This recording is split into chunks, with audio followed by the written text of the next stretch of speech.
And what advice do you have, Chris, for other biotech companies that might be considering pursuing an accelerated approval pathway?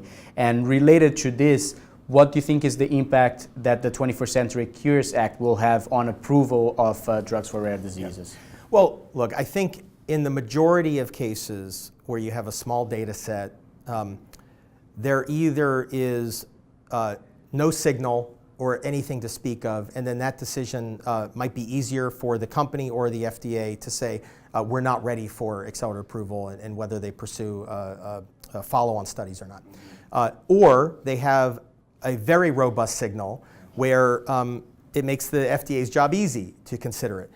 I think, Sarepta falls into that category where it was not an easy decision. It was not an easy call.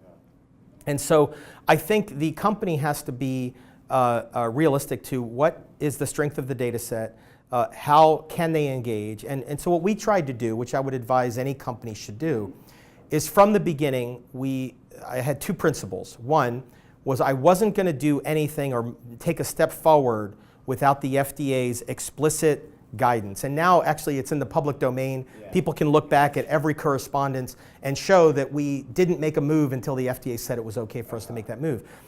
Number two, be as transparent as possible. So we tried to share as much data as we possibly could in the public domain. We were a public company, so part of that was a requirement for materiality. But we also we were very transparent about when we were meeting with the FDA, what questions we were asking. Now, sometimes I think the FDA was uncomfortable with that level of transparency, right? Because everything was under scrutiny at that point.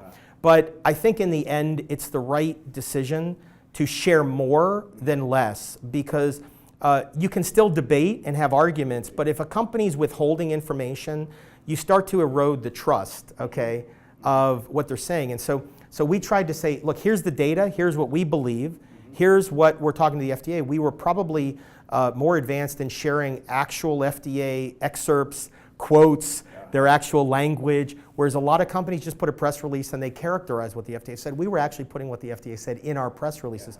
So I think that transparency, in fact, the FDA is calling for, they wish guidance documents would be out there in the public domain. I would support that. I think, with the appropriate redacting of confidential information from companies.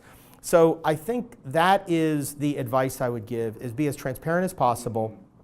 And I think, and I hope that the process will be more efficient than it was for Sarepta, because what my hope is that the FDA will get to quicker resolution of a yes or a no.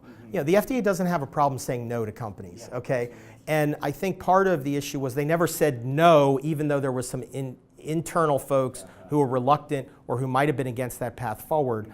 And I would say it would have been easier for everybody if they gave us an early no or an early yes than to drag it out over several years. But look, it's the growing pains. I think hopefully industry, FDA has learned through that process. And at the end of the day, the companies doing all of the follow-on studies that the FDA has requested will have more than enough data to look at over time around this technology. And in the meantime, I think you've got a lot of happy families out there who feel that the drug is benefiting patients and that they're getting access to that.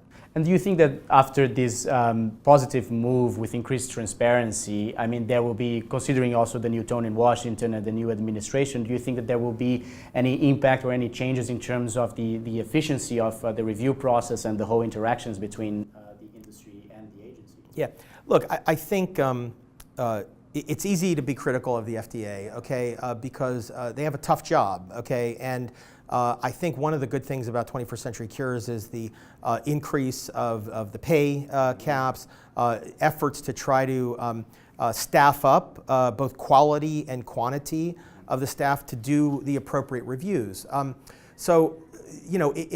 It's not easy to be an expert on every disease under the sun that you're approached by and to be quick and efficient.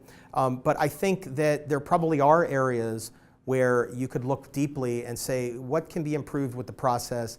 part of the frustration from the company standpoint of the FDA is that, and I understand why the process is the way it is, but you request a meeting, you put a list of questions, a briefing document. They need to get that 30 days in advance. Sometimes it takes 3 to 4 months to calendar a meeting.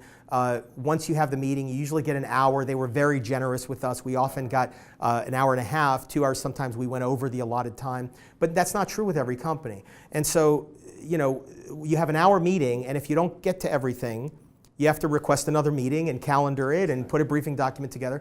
And so I realize it's infeasible to suggest that you can sit in a room for a day and a half and just, iron out all of the issues.